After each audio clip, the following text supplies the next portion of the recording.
कथेच्या सुरुवातीला आपल्याला ईडन नावाचा एक तरुण दिसतो, जो आपल्या अपार्टमेंटमध्ये शांतपणे झोपलेला असतो. तेवढ्यात एक विचित्र आवाज ऐकून त्याची झोप अचानक उडते. तो आवाज इतका भयानक असतो की ईडन घाबरून उठतो आणि थेट दरवाजात असलेल्या छोट्या होलमधून बाहेर डोकावतो. पण बाहेर कोणीही नसतं.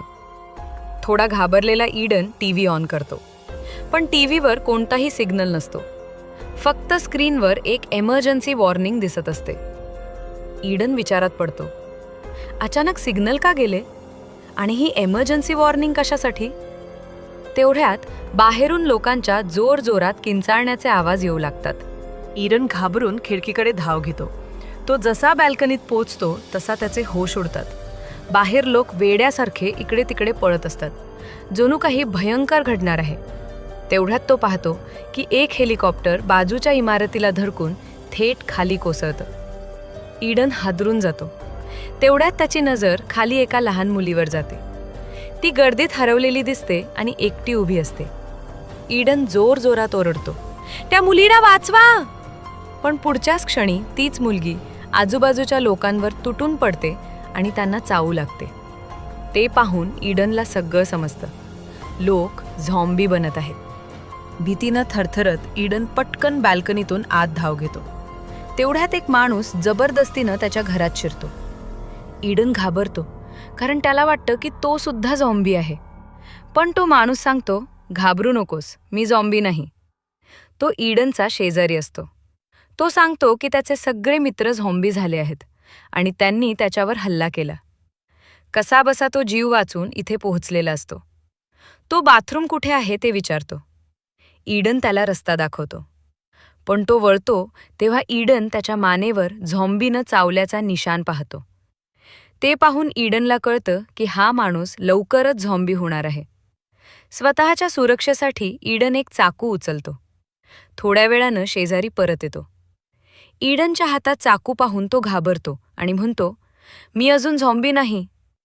पण त्याचे डोळे हळूहळू बदलू लागतात. आता ईडनला खात्री होते. तो त्या माणसाला घराबाहेर जाण्यास सांगतो. नाईलाजाने तो बाहेर जातो.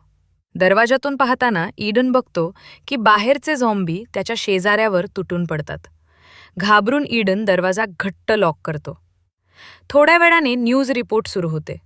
सांगितलं जातं की हा विषाणू संपूर्ण शहरात पसरला आहे. जो अजून जिवंत आहे त्याने घराबाहेर पडू नये. ईडन आपल्या आईवडिलांना कॉल करण्याचा प्रयत्न करतो, पण नेटवर्क बंद असतं. मेसेजमध्ये त्याचे आईवडील सांगतात की ते येण्याचा प्रयत्न करत आहेत, पण त्याला घराबाहेर पडू नको असं सांगतात. दिवस जातात. शहर ओस पडतं. सर्वत्र आग, धूर आणि शांतता असते. ईडन एकटेपणाशी झुंज देतो.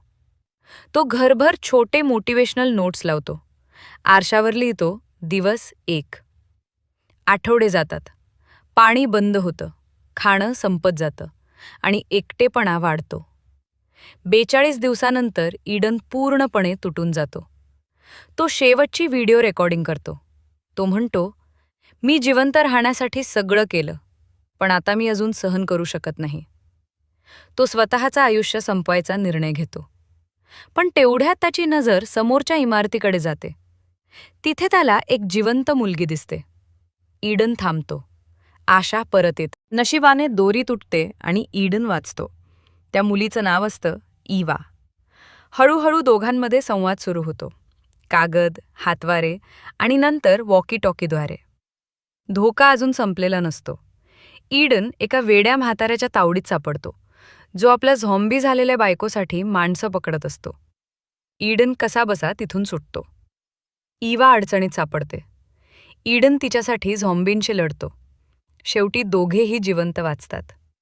ईडन तपासतो आणि त्याला कळतं तो संक्रमित नाही. दोघे एकमेकांना मिठी मारतात आणि ठरवतात, जोपर्यंत हा झॉम्बी व्हायरस संपत नाही तोपर्यंत आपण एकत्र जिवंत राहू. कथेच्या शेवटी टीव्हीवर बातमी येते. सरकारला या व्हायरसवर लस सापडलेली असते आणि हळूहळू जग पुन्हा नॉर्मल होऊ लागते. ही होती ईडन आणि इवाची झॉम्बी सर्व्हायव्हल कथा.